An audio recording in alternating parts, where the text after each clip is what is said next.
कसं आहे, आम्ही तळागाळातले कार्यकर्ते पहिल्यापासून आम्ही भारतीय जनता पार्टीचं प्रामाणिकपणे काम केलं.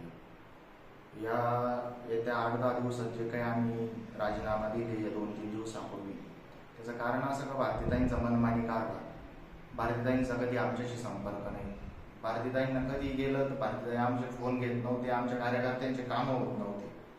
भारतीताईंच्या पीएनची सगळ्यात मोठी गोष्ट का, आम्ही त्यांच्याकडे गेल्यानंतर पहिल्यांदा आम्हाला गुलाबी फॉर्मवर लिहून द्यायला लागत होतं. एखाद्याचा सुखादुःखाचा कार्यक्रम असो, एखाद्याचा कुठलाही कार्यक्रम असो, जर एखाद्या व्यक्तीची दशक्रिया आहे आणि दशक्रियेचा कार्यक्रम आपण लोकप्रतिनिधीला कळवतोय, तर भारतीताई तिथे गेल्यानंतर पहिल्यांदा गुलाबी फॉर्म लिहून द्यावं लागतं यांचा दशक्रियेचा कार्यक्रम.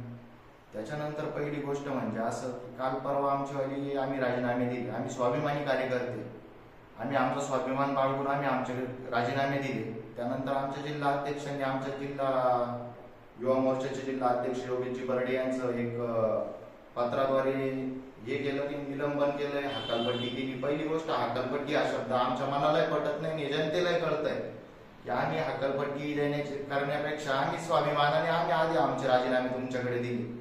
आम्ही सगळ्या प्रेसला कळवलं की आम्ही आमचे राजीनामे दिले. आम्ही न्यूजपेपरला पण आमच्या बातम्या आल्यानंतर ते आमचं पत्र काढतं की तुमच्याकडे हकालपट्टी केली.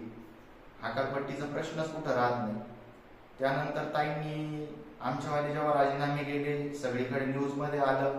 त्यानंतर ताईंनी एक अशी बातमी दिली की दिंडोरी तालुक्यातील मेळुसक्यात योगेशजींच्या गावात 7 ते 8 कोटीचे कामं दिली. आमच्या जिल्हा अध्यक्षांनी त्याचा खुलासा केलाय की ते 7-8 कोटीचे कामं दिले, पण त्याच्या टक्केवाऱ्या किती घेतल्या आणि किती टक्क्यात ते कामं विकले, हे पण एकदा ताईंनी ते आमच्या जिल्हा अध्यक्षांशी बोललं पाहिजे. जिल्हा अध्यक्ष तो पण बोलायला तयार आहे आमच्यावाले. त्यानंतर आजपर्यंत माझ्या गावाला वैयक्तिक 1 रुपयाचा निधी ताईंचा नाही. कोणत्या तोंडाने ताईंना मतदान द्यायचे आम्ही? आणि ताई जर इलेक्शन पुरते आमच्याकडे येत आहे. आता एक 8-10 दिवसापूर्वी एक दिंडोरी तालुक्यात आहे, पण आरोग्य विभागाची एक घटना घडली. एक सर्पदंश झालेला पेशंट होता. 108 अँब्युलन्सला डॉक्टर तो आपल्या तालुक्याला अजून नाही. 108 अँब्युलन्स मध्ये अशी परिस्थिती का आपल्या तालुक्यात डॉक्टरची येऊन त्या तालुक्याला गरज आहे. त्या अँब्युलन्स 108 अँब्युलन्सची जी डॉक्टरची गरज होती ती पण आपल्या तालुक्यात नाहीये. आपल्या तालुक्यातील एखाद्या केंद्रीय आरोग्य मंत्री असताना दिंडोरी लोकसभेच्या मंत्री जर वैद्यकीय बाबतीत या एवढ्या गोष्टी आम्ही राजीनामे दिले, फक्त केंद्रीय मंत्र्यांना कंटाळून दिले. केंद्रीय मंत्री आजपर्यंत आमच्या संपर्कातच आले नाही. मंत्र्यांना आम्ही किती वेळेस बोललो की आमचे फोन उचला, फोन उचलले नाही. कधी आमची कामांची पद्धतच त्यांनी समजून घेतली नाही. आम्ही 10 वेळेस बोललो की प्रचार यंत्रणा द्या, प्रचार यंत्रणा नाही. आम्हाला कुठलं काही मार्गदर्शन नाही त्यांच्याकडनं.